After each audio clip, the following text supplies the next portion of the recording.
Hello my dear students, आप लोगों का इस नए क्लास में स्वागत है। आज के अपनी इस नए क्लास में हम सेक्शन ई और सेक्शन एफ करने वाले हैं। जैसा ऑलरेडी मैंने आपको पिछले क्लास में बताया था कि हमारी दो सेक्शंस बचे हुए, एक सेक्शन ई बचा हुआ है और आपका एक बचा हुआ है सेक्शन एफ। तो मैं सारे क्वेश्चंस नहीं करवाने वाला हूँ, लेकिन कुछ क्वेश्चंस जो पिछले एग्जाम्स में पूछे गए हैं मैं आपको वो क्वेश्चंस करवा दूंगा। जिसमें से मैंने कहा था आपको मैं क्वेश्चन नंबर 1 करवा दूंगा, क्वेश्चन नंबर 5 करवा दूंगा, क्वेश्चन नंबर 6 करवा दूंगा और सेक्शन एफ में क्वेश्चन नंबर 1 करवा दूंगा। तो फिलहाल स्टार्ट करते हैं क्वेश्चन नंबर 1 से। तो क्वेश्चन नंबर 1 में क्या बोला गया है कि किसी एक स्टोर्स में लैपटॉप की मासिक मांग का संभावना वितरण निम्नानुसार दिया है। लैपटॉप की मांग है 1 2 3 4 5 6 और संभावना है आपका दिया हुआ 0.10, 0.15, 0.20, 0.25, 0.18 और 0.12। फिर सवाल में बोला है लैपटॉप की अपेक्षित मासिक मांग ज्ञात कीजिए एवं मांग का विचरण ज्ञात कीजिए। देखो, सवाल में दो बातें पूछा है। एक, अपेक्षित मासिक मांग। तो याद रखना है कि ये जो अपेक्षित मासिक मांग बोला है, बेसिकली ये आपको कहना चाहता है कि भैया माध्य ज्ञात करो। और सेकंड पॉइंट जो है वो पूछना चाहता है विचरण। तो जो विचरण तो क्लियरली आपको दिया ही गया है, तो आपको दिमाग में कोई सोचने की जरूरत नहीं है। लेकिन अभी सवाल ये होता है कि अपेक्षित मासिक मांग और विचरण कैसे ज्ञात करेंगे। तो आपको याद होगा पिछले क्लास में हम लोगों ने डिस्कस किया था कि इसका फॉर्मूला क्या था। तो वही फॉर्मूला पहले मैं आपको बता देता हूं। तो फॉर्मूला जो है मैं यहाँ पे आपको बता देता हूँ। सेक्शन ई, सेक्शन ई का क्वेश्चन नंबर 1। तो फॉर्मूला क्या बनता है, सबसे पहले आपको लिखना होगा एक्स, जो आपका होगा बुक में दिया ही है आपको, और उसके बाद पी ऑफ एक्स हमें जो बुक में दिया गया है, और इसके बेस पे हमें निकालना होता है माध्य। क्या निकालना होता है? माध्य। और जो माध्य होता है उसको हम डिनोट करते हैं ई ऑफ एक्स, और इसी को हम अपेक्षित मासिक मांग भी बोलेंगे। तो मैं यहाँ पे लिख देता हूं अपेक्षित मासिक मांग। ठीक है, अपेक्षित मासिक मांग, जिसमें हमें सॉल्व करना है ई ऑफ एक्स। अब ई ऑफ एक्स का फॉर्मूला मैंने क्या बताया था? तो मैंने कहा था जब आपको ई ऑफ एक्स निकालना हो, उसका फॉर्मूला होता है कि इसका और इसका मल्टीप्लाई कर दो। यानी जब इन दोनों का मल्टीप्लाई करोगे तो हमें क्या मिलता है? पी ऑफ एक्स मिलता है, सॉरी पी ऑफ एक्स मिलता है, और sorry P of x into x मिलता है, राइट। फिर मैंने कहा था कि इसका जब आप टोटल करोगे तो हमें मिल जाएगा ई ऑफ एक्स, यानी कि माध्य, जिसको हम बोलते हैं अपेक्षित मासिक मांग। यानी कि फॉर्मूला हो जाएगा sigma P of x into x. क्या हो जाएगा?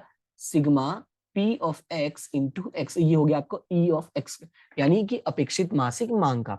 दूसरा इसमें हमें ज्ञात करना है विचरण। क्या ज्ञात करना है? विचरण। तो विचरण का जो फॉर्मूला था, इसको हम विचरण को वी ऑफ एक्स भी लिखते हैं। क्या लिखते हैं? V of X. ठीक है, विचरण को हम क्या लिखते हैं? वी ऑफ एक्स भी लिखते हैं और सिग्मा स्क्वायर भी लिखते हैं। अब इसका फॉर्मूला मैंने क्या बताया था? मैंने कहा था इसका फॉर्मूला होता है ई एक्स स्क्वायर। क्या होता है? E X square minus sigma, sorry minus E of X का होल स्क्वायर। क्या होता है? E X square minus E of X का होल स्क्वायर। तो ई ऑफ एक्स जो है तो वो हमें यहां से मिल जाएगा, यानी माध्य वाला। ये एक्चुअली हमारा क्या होता है? ये हमारा माध्य होता है, और माध्य का ही हमें क्या करना होता है? स्क्वायर करना होता है। लेकिन ई एक्स स्क्वायर कहाँ से मिलेगा? तो ई एक्स स्क्वायर का एक छोटा सा फॉर्मूला होता है, और वो फॉर्मूला क्या होता है वो ध्यान से सुनना। फॉर्मूला होता है कि जो हमें ऊपर मिला हुआ है, यानी sigma P of x into x मिला होता है, यानी सिंपल भाषा में कहूं तो ये वाली वैल्यू जो मैंने आपको कई बार समझाया भी है कि ये जो वैल्यू आती है, इसी वैल्यू में आपको फिर से x के साथ क्या कर देना होता है? गुणा करना होता है। तो जब इसी को वापस x के साथ गुणा करोगे तो ये क्या हो जाएगा? p of x into x, यानी सिंपल भाषा में कहूं तो ये हो जाएगा p of x into x square. Right, क्या हो जाएगा? p of x into x square. अब हम इसका टोटल करेंगे तो ये कन्वर्ट हो जाता है, यहीं पे मैं लिख देता हूं sigma p of x into x square में कन्वर्ट हो जाता है, राइट। यानी कि अब इसको मैं बताऊं तो यहाँ पे ये कैसे हो गया? इस पूरे का मल्टीप्लीकेशन वापस x के साथ करोगे तो ये क्या हो जाएगा आपका? Sigma p of x into x square, यानी कि sigma x square into P of x. कुछ इस तरीके से ये कन्वर्ट हो जाता है। क्लियर है इतना? तो उम्मीद करता हूं कि ये फॉर्मूला जो है वो कैसे बनता है वो आपको समझ में आ गया होगा। अब आपको करना क्या है? अब आपको सिर्फ वैल्यूज रखनी है। वैल्यूज कैसे रखोगे? तो 1 2 3 4 5 और ये 6।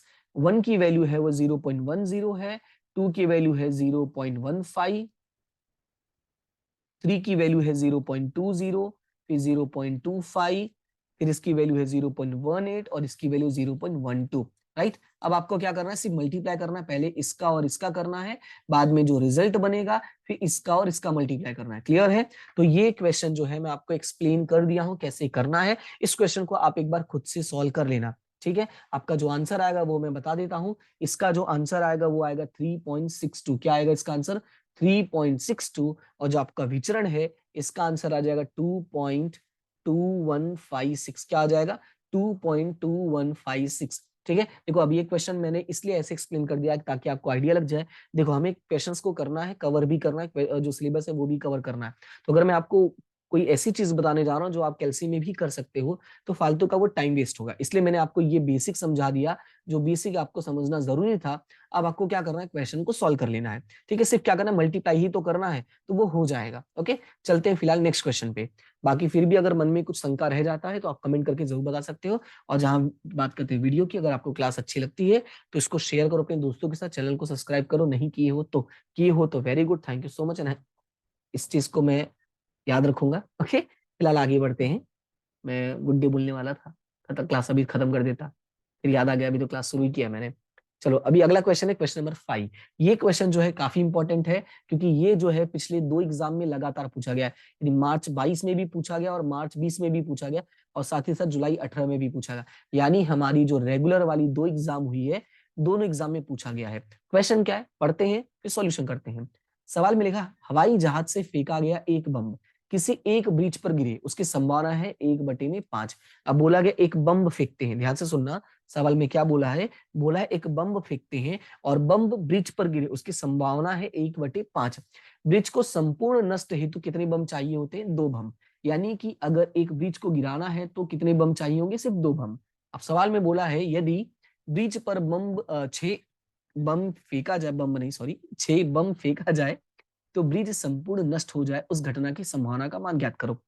तो पहले तो आपको क्वेश्चन को समझना होगा। तो अब मैं चलता हूं, आपको क्वेश्चन समझाता हूं और लिखता हूं। पहले तो मैं यहाँ पे लिख दूं क्वेश्चन नंबर 5, ठीक है। अब मैं यहाँ पे थोड़ा थ्योरी लिख रहा हूँ, उसको थोड़ा ध्यान से देखना। थ्योरी मतलब क्वेश्चन को ही लिख रहा हूँ। तो पहले तो ये बोला गया है कि जो बम गिर रहा है, देखो क्या बोला गया है, जब बम ब्रिज पर गिरता है उसकी संभावना है 1/5। यानी ब्रिज पर गिरे,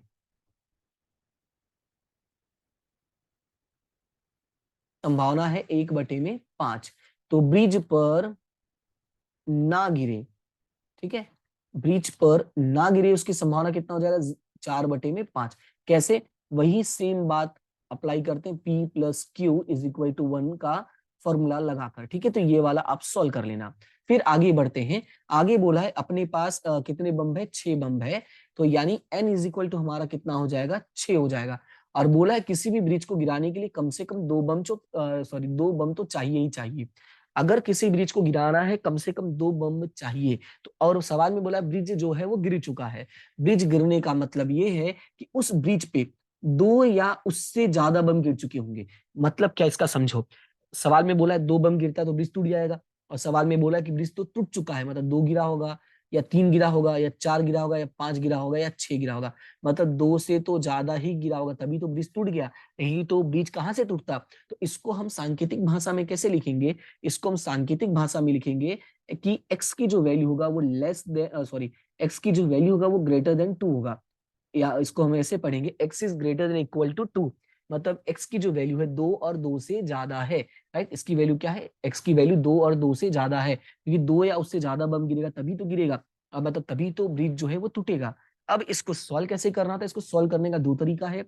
यानी कि मैं P(2) सॉल्व करूं, P(3) सॉल्व करूं, P(4), P(5) और P(6) सॉल्व करूं, ठीक है। ये पहला तरीका है जो बहुत लेंदी है और ये करना कोई पसंद नहीं करेगा।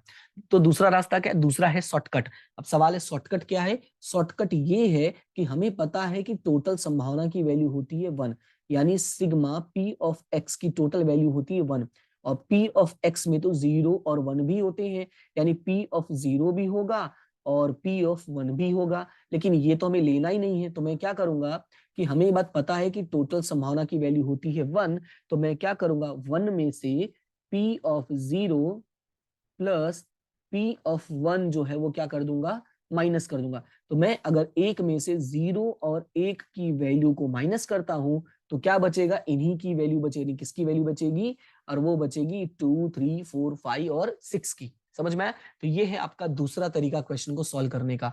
और मोस्ट ऑफ स्टूडेंट्स जो है वो यही तरीका यूज करते हैं, क्योंकि उन्हें यही तरीका जो है आसान लगता है। यानी कि जो टीचर्स है वो भी इसी तरीके से एक्सप्लेन करते हैं, ऐसा नहीं कि स्टूडेंट्स यूज करते हैं, टीचर्स भी जो है नॉर्मली इसी तरीके को पसंद करते हैं, क्योंकि ये क्या शॉर्टकट है, आपके एग्जाम में भी यही तरीका आएगा, इसलिए ये तरीका मैं समझा रहा हूँ। बाकी अगर आपको सीधे में करना है तो सीधे में करके एक बार चेक कर सकते हो कि हाँ सामने वाला सही है या नहीं। अब चलते हैं इस क्वेश्चन को सॉल्व करते हैं। तो आपको पहले P ऑफ 0 P ऑफ 1 निकालना होगा। तो P ऑफ 0 की वैल्यू क्या हो जाएगी, फॉर्मूला क्या होता है, तो फॉर्मूला मैं यहाँ पे लिख देता हूँ, NCX into P of x into 2n minus x. ठीक है, ये हमारा फॉर्मूला होता है। अब वैल्यू रखते हैं, तो x की वैल्यू यहाँ पे है C60 इंटू पी की वैल्यू क्या है, p, अच्छा मैंने p तो बताया ही नहीं, सॉरी सॉरी सॉरी।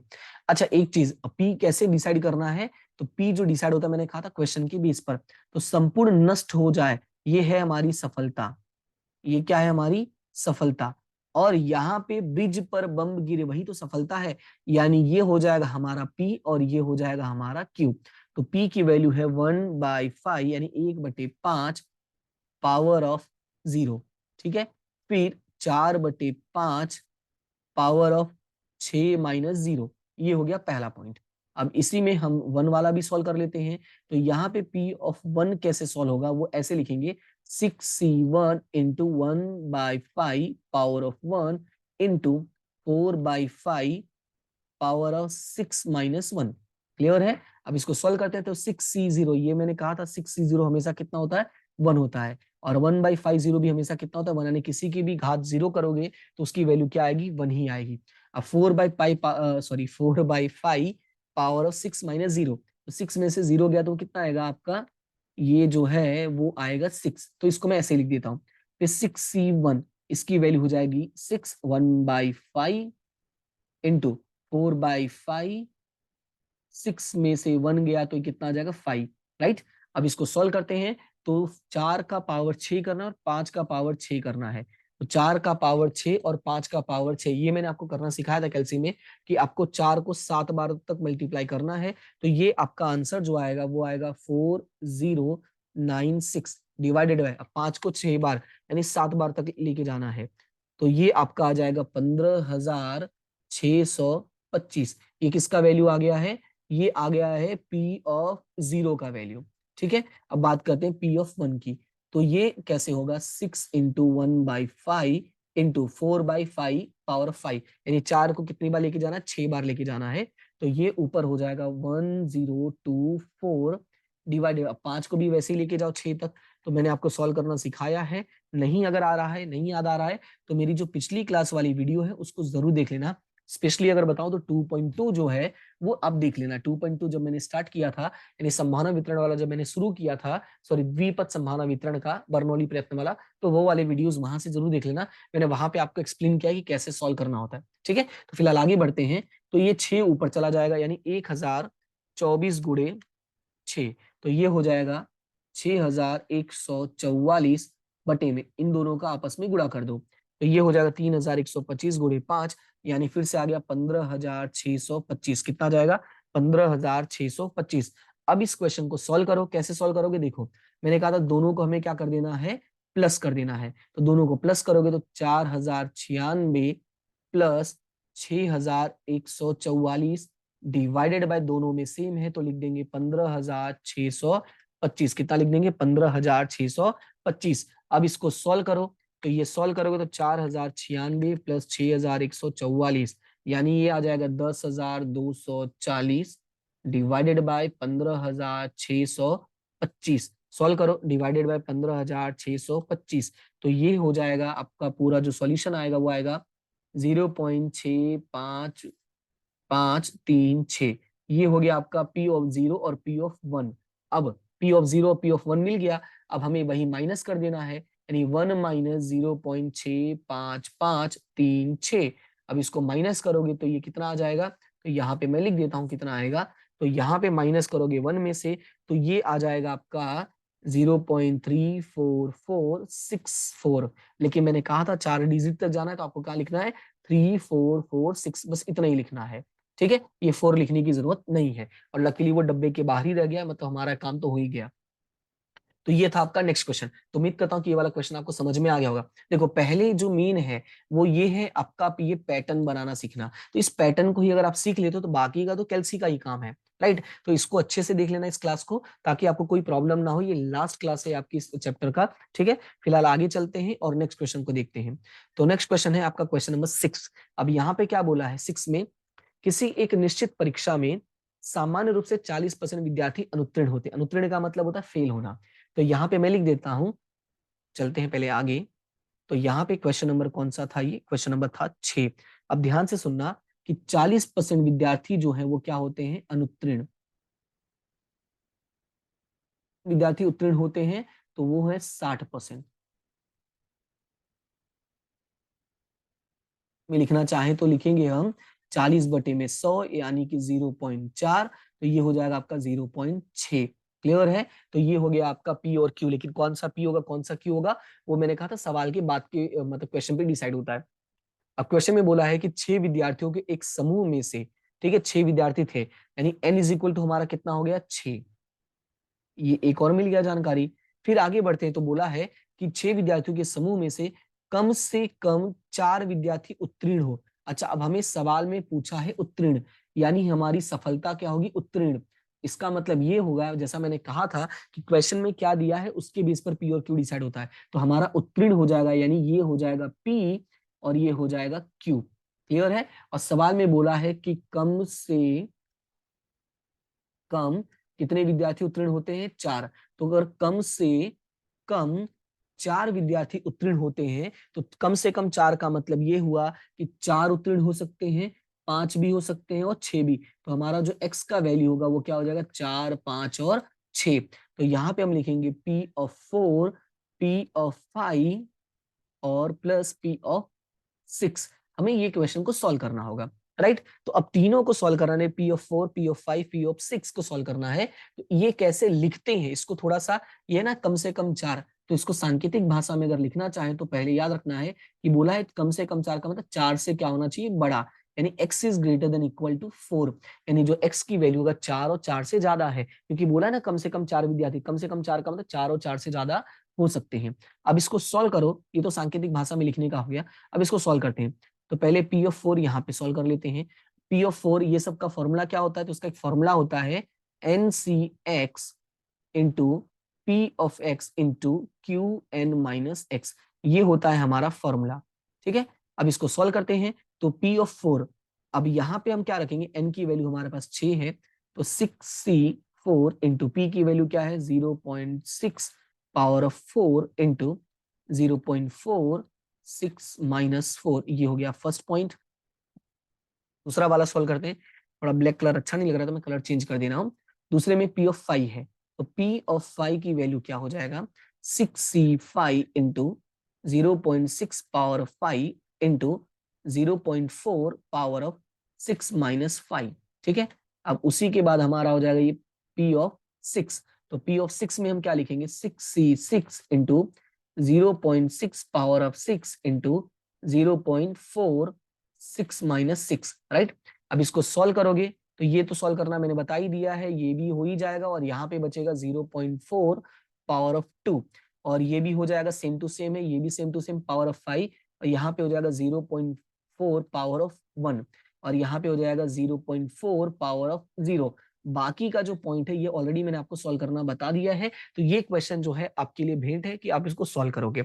जो जरूरी था वो मैंने बता दिया। क्या जरूरी था, आपको क्वेश्चन को समझना, क्वेश्चन का जो फ्रेमिंग करना होता है वो मैं आपको बता दे रहा हूं, ठीक है। क्वेश्चन का जो कैलकुलेशन है वो आप एक बार इसको सॉल्व कर लेना। इसका सॉल्व करने के बाद तीनों को प्लस कर देना होता है। तीनों को प्लस करोगे तो जो आंसर आएगा हमारा मेन, वो हो जाएगा 0.5443। क्या हो जाएगा, 0.5443। इंडिविजुअल आंसर की बात करूं तो इंडिविजुअल आंसर में ये आएगा इसका 0.3110 और इसका आ जाएगा 0.1866 और इसका आ जाएगा 0.0 4 6 7। ठीक है, तो आपको अब क्या करना है कि इक्वेशन को सॉल्व करना है और मैच कर लेना है कि जो मैंने आंसर दिया है उसके साथ आपका मैच कर रहा है कि नहीं कर रहा है। क्लियर है? तो उम्मीद करता हूं कि आपको फ्रेमिंग क्वेश्चन का समझ में आ गया होगा। ठीक है, फिलहाल चलते हैं नेक्स्ट क्वेश्चन पे। तो जो हमारा नेक्स्ट क्वेश्चन है वो है आपका सेक्शन एफ का पहला क्वेश्चन। सेम मैं कोशिश करूंगा कि आपको फ्रेमिंग जरूर बता दूं ताकि आप क्वेश्चन को खुद से भी सॉल्व करना सीख सके। तो सवाल में क्या लिखा है, इसको थोड़ा पेज पलट गया, तो यहाँ पे सवाल देखो क्या लिखा है कि एक संदूक में 1 दर्जन आम है। अच्छा, पहले तो आपको पता होना चाहिए कि 1 दर्जन का मतलब कितना होता है। 1 दर्जन का मतलब होता है 12 आम। राइट, अब इस 12 में से 3 आम क्या है, सड़े हुए हैं। फिर बोला है कि एक संदूक में से यादृच्छिक रूप से पूर्ति सहित 3 आम का चयन किया जाता है। अब देखो सवाल में बोला है कि पूर्ति सहित कितने आम का चयन किया जा रहा है, 3 आम का चयन किया जा रहा है। यदि x यह चुने गए आमों में सड़े आमों की संख्या निर्देश करता है तो x का संभावना वितरण ज्ञात कीजिए। देखो ये जो संभावना वितरण लिखा हुआ है ना, इसी बात से हमें पता चलता है कि हमें इस चैप्टर का सॉल्व करना है। अब बोला है उस पर से चयन किए हुए आमों में से सड़े हुए आमों का अपेक्षित मूल्य। अपेक्षित मूल्य का मतलब अभी मैंने कुछ देर पहले बताया कि अपेक्षित मूल्य का मतलब होता है माध्य। ठीक है, और साथ में हमें निकालना है विचरण भी निकालना है। राइट, तो पहले तो क्वेश्चन को क्लियर कर लो और फिर क्वेश्चन में बोला है कि कम से कम, यहाँ पे बोला ना, देखो यहाँ पे बोला ना, ये इस यादृच्छिक में, सॉरी, इस संदूक में से यादृच्छिक रूप से 3 आम का चयन किया जाता है। और जो ये आम है, ध्यान से सुना, कि यह चुने गए आमों में सड़े आमों की संख्या निर्देश करता है। ठीक है, तो हमने 3 आम पसंद किया, 3 के तीनों में से सड़े आमों का हमें निर्देश निकालना है। तो अब इसको कैसे सॉल्व करेंगे वो ध्यान से देखना। तो सेक्शन एफ का क्वेश्चन नंबर 1, पहले तो क्वेश्चन को क्लियर कर लेते हैं। क्वेश्चन ये था कि अपने पास 1 दर्जन आम था। कितना आम था, 1 दर्जन। और इस 1 दर्जन का मतलब होता है कि 12 आम था। अब इस 12 में से 3 आम सड़ा है, 3 आम सड़ा है। क्लियर हुआ इतना? ठीक है, फिर बोला है, अब सुना, 12 में से अगर 3 आम सड़ा है तो आपको याद होगा हमने एक जगह पढ़ा था। हमने क्या पढ़ा था, ये वाला फॉर्मूला, कि m/n। अब 12 में से 3 आम पसंद करना है, क्या बोला है, 3 आम पसंद करना है ना, तो 12c3। तो 12c3 को सॉल्व करोगे तो ये हो जाएगा 12 × 11 × 10। मैंने कहा था 3 स्टेप पीछे जाना है, फिर जो हमारा होगा उसको 1 तक लेके जाना है। तो ये 3 दूना 6, दूनी 12 हो जाएगा। तो ये सॉल्व करोगे तो 11 दहा में 110, और 110 गुणे 2 करोगे तो ये हो जाएगा 220। यानी 12c3 जो है हमारा आएगा आपका 220। क्लियर है? अब बोला है कि ये जो 3 आम पसंद किया गया, ध्यान से सुनना, ये जो 3 आम पसंद किया है उसमें से सड़े आमों का निदर्श निकालना है। क्या निकालना है? सड़े आमों का निदर्श।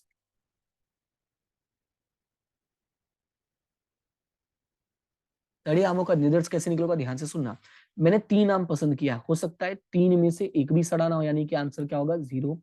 हो सकता है एक सड़ा हो सकता है 2 सड़ा हो सकता है 3 के तीनों सड़े हो। यानी जो x की वैल्यू आएगी वो क्या आएगी, x की वैल्यू आ जाएगी 0 1 2 और 3। क्या आ जाएगा, 0 1 2 और 3। अब ध्यान से सुनना, अब सवाल में है 12 आम, तो 12c(x) इंटू ये वाला formula nc(x) into p of x into qn minus x वाला फॉर्मूला लगाने जाओगी तो बहुत लेंदी हो जाएगा। तो आपको दिमाग में क्या रखना है कि आपके पास दूसरा रास्ता भी अवेलेबल है। ट्राई कर सकते हो, कैसे ट्राई कर सकते हो, ध्यान से सुनना, कि 12 आम है, 12 में से 0 1 2 3 सड़े हुए हैं, तो 12 में से हो सकता है 0 आम सड़ा हुआ निकले। राइट, अभी ध्यान से सुनना, पहले इसको मैं कैसे लिखते हैं वो मैं आपको एक्सप्लेन कर देता हूँ। अपने पास 2 कैटेगरी है। 2 कैटेगरी मतलब कैसे हैं, एक सड़ा हुआ है, सड़ा नहीं है। मैंने एक सड़ा है और एक सड़ा नहीं है। ओके, ध्यान से देखना, मुंह सड़ा हुआ नहीं बनाना है, सुनते जाओ क्वेश्चन को। एक सड़ा है और एक सड़ा नहीं है। सड़े वाले में जो है वो 3 है और नहीं सड़े वाले में कितने हैं, 9 है। ठीक है, तो अगर मान लो मैंने पहली जोड़ी बनाई है, यानी कि मैं पसंद किया और जिसमें से 0 सड़ा निकला, तो 0 सड़ा निकला मतलब 9 बोल रहा हूँ, मतलब सारे के सारे आम अच्छे निकल गए। अब इसको कैसे लिखोगे, तो पहले वाले केस के लिए, यानी एक्स, ये पी ऑफ हमारा जब 0 हो, इसके लिए जो फ्रेमिंग बनेगा क्वेश्चन का वो कैसे बनेगा कि हमने 3 सड़े में से एक भी पसंद नहीं किया, क्योंकि 3 के तीनों हमारे अच्छे निकल गए। कैसे? क्योंकि 3 में से सड़ा हुआ हमारा कितना निकला है? 0। तो यहाँ पे इसका मतलब ये हुआ कि सारे के सारे आम हमारा अच्छे वाली पेटी में से आ गया। क्लियर है? ये पहला फ्रेमिंग हो गया, पहला फ्रेमिंग हो गया। दूसरा फ्रेमिंग है कि एक सड़ा हुआ निकलता है, तो P(1) की वैल्यू क्या हो जाएगी? अगर एक सड़ा हुआ निकलता है तो 3 सड़े में से एक सड़ा आया, तो बाकी के कितने अच्छे आ गए? 2 अच्छे आ गए। ये हो गया हमारा दूसरा क्वेश्चन का फ्रेमिंग। फिर बात करते हैं P(3) के लिए, यानी सॉरी P(2) के लिए, यानी 2 सड़ा हुआ निकलता है, तो 3 सड़े में से 2 सड़ा निकला, एक क्या निकला? अच्छा निकला। राइट? अब बात करते हैं P(3) की, तो P(3) का मतलब 3 में से 3 के तीनों सड़े निकल गए और अपना इसमें से एक भी नहीं आया। जब इसमें से 3 के तीनों सड़े निकले तभी तो ये एक भी नहीं आया ना। तो ये हो गया हमारा क्वेश्चन का फ्रेमिंग, P(0), P(1), P(2) और P(3). अब हमें इसको क्या कर देना है? सॉल्व करना है। सॉल्व कैसे करना है? तो 1 बाय 1 करके यहाँ पे मैं सॉल्यूशन बता देता हूं। पहले P(0) की बात करते हैं। तो P(0) का अगर सॉल्व करेंगे तो 3C0, यानी ये कितना हो जाएगा? 1 हो जाएगा। 9C3 मतलब ये कैसे होगा? 3 स्टेप पीछे, 9 8 7 इंटू 3 2 1। फिर P(1) का 3C1, ये 3 ही होने वाला है। 9C2 यानी 9 2 स्टेप्स पीछे, यानी 9 8 डिवाइडेड बाय 2 2 1। ठीक है? फिर P(2) की बात करते हैं, तो P(2) में 3C2 है। 3C2 का मतलब 2 स्टेप्स पीछे आने, 3 इंटू 2, और ये यहाँ पे 2 इंटू 1 और इंटू 9C1। 9C1 का मतलब ये 9 हो जाएगा। ठीक है? उसके बाद साइड में लिख देता हूँ, नहीं यहाँ पे नहीं, नीचे लिखता हूँ, यहाँ पे लिखता हूँ। फिर थर्ड वाले में क्या है? 3C3। तो 3C3 का मतलब 1 होता है, 9C0 का मतलब भी 1 होता है। अब ध्यान से सुनना। ठीक है? तो इसको सॉल्व करोगे तो कितना होगा? 3 त्रिका 9, 2 एकम 2, 2 चौका 8, 4 3 12 7 84। ठीक है? फिर ये 2 चौका 8, तो 9 चौक 36, 36 तिहाई 108, 108। फिर ये 2 2 कट गया, 9 त्रिक 27, और ये हो जाएगा 1। क्लियर हुआ इतना? तो ये तो था ऊपर वाला। ऊपर वाला मतलब मेन फ्रेमिंग था। उसके बाद हम लोगों ने यहाँ पे 3 नाम तो पसंद किए थे ना, वो तो मैंने कहीं बताया ही नहीं, क्योंकि टोटल तो 3 पसंद करना था। यानी कि सबके डिवाइड में यहाँ पे 12C3 हो जाएगा। सबके डिवाइड में कितना हो जाएगा? 12C3 डिवाइडेड बाय 12C3, और इसके भी डिवाइडेड बाय 12C3। अब 12C3 तो ऑलरेडी मैंने सॉल्व करके बता दिया था, कितना आएगा? 220 आएगा। मतलब ये हुआ कि सबके डिवाइड में 220 220 220, और यहाँ पे भी 220। क्लियर है? तो ये था आपका क्वेश्चन का आधा सॉल्यूशन। अभी ध्यान से सुना, अभी भी खत्म नहीं हुआ है। फिलहाल मैं उम्मीद करता हूँ कि इतना आपको समझ में आ गया होगा। अगर कोई डाउट रह जाता है तो मुझे बता देना। इस क्वेश्चन को मैं अलग से भी एक बार एक्सप्लेन कर दूंगा, क्योंकि एग्जाम में पूछा गया क्वेश्चन है, तो मैं नहीं चाहता कि इसमें कोई भी कंफ्यूजन रहे, इसलिए मैं थोड़ा स्लो बता रहा हूँ। मैंने कहा था क्लास लेंदी हो जाएगी, क्योंकि जो एक एजम्पशन होता है, अंदाजा होता है टीचरों का, वो होता है उनको भाई इस क्वेश्चन में इतना टाइम तो लग ही जाएगा। ओके, फिलहाल आगे बढ़ते हैं। इसमें माध्य और विचरण निकालना था, तो माध्य और विचरण निकालने का तरीका क्या है? तो सबसे पहले हम लिखते हैं x। क्या लिखते हैं? x। फिर उसके बाद लिखते हैं P(x). तो x की वैल्यू हमारा कितना है? 0 है, 1 है, 2 है और 3 है। कैसे पता चला? देखो, मैंने कहा था ना कि सड़ा हुआ आम कितना है? 0 है, यानी P(0) हो जाएगा। तो यहाँ पे इसकी जो संभावना निकलेगी वो क्या आई है? P(0) की संभावना आई 84 बटे में 220। तो हम यहाँ लिखेंगे कि P(0) की यानी P(x) की संभावना यहाँ पे 84 बटे में 220। P(1) हो जाएगा 108 बटे में 220, और P(2) हो जाएगा आपका 54 बटे में 220, और ये हो जाएगा आपका 1 बटे में, सॉरी 54 नहीं है, 1 मिनट, ये कितना? 27 था। 22 बटे में 220, और ये हो जाएगा आपका 1 बटे में 220। क्लियर है? तो ये हो गया आपका P(x).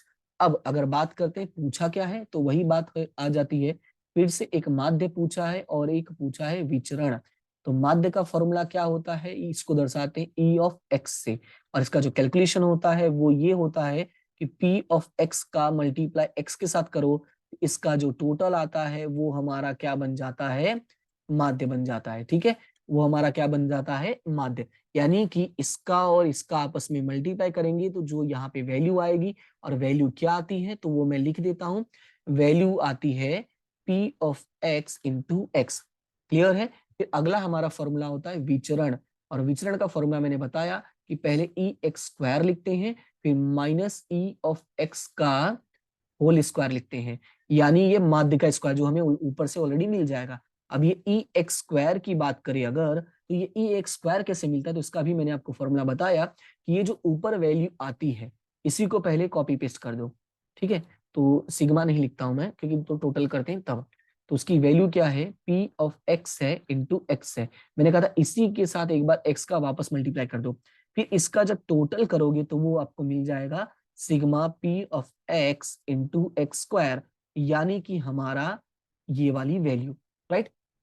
सिखाया था, मैंने कहा था इसका वापस इसके साथ क्या कर देना, मल्टीप्लाई कर देना। ये लाइन थोड़ा सा इधर हो जाता है, इसका वापस इसके साथ मल्टीप्लाई करोगे तो आपकी जो अगली लाइन बनेगी वो क्या बनेगी, P of x into x, यानी कि P of x into x square. और जब टोटल करोगे तो ये क्या बनेगा, sigma P of x into x square. तो जो देखो यहाँ पे मैंने ऑलरेडी लिख दिया है, क्लियर हुआ इतना। तो इस तरीके से आपको माध्य और विचरण इसका निकाल लेना है। इसका जो मेन कैलकुलेशन था, जो मेन फ्रेमिंग था, वो इतना था, तो मैंने इतना आपको एक्सप्लेन कर दिया गया। तो उम्मीद करता हूँ कि ये क्वेश्चन जो है आपको समझ में आ गया होगा। कोई डाउट रह गया हो मन में तो बिल्कुल शेयर कर देना, बिल्कुल बता देना, मैं वापस इस चैप्टर को एक्सप्लेन कर दूंगा जो भी इस चैप्टर में डाउट होगा। फिलहाल आज ये जो चैप्टर है वो यहाँ पे खत्म होता है। नेक्स्ट क्लास से मैं आप लोगों को चैप्टर नंबर 3 स्टार्ट कर दूंगा, जो आपका one of the most important chapter है और सबसे इंटरेस्टिंग चैप्टर, सबसे इजीएस्ट चैप्टर है मेरे हिसाब से, ठीक है। फिलहाल मिलते हैं नेक्स्ट क्लास में, तब तक के लिए thank you so much and have a good day. और लाइक शेयर सब्सक्राइब करते रहना है, ओके। फिलहाल टाटा bye bye, see you next class में।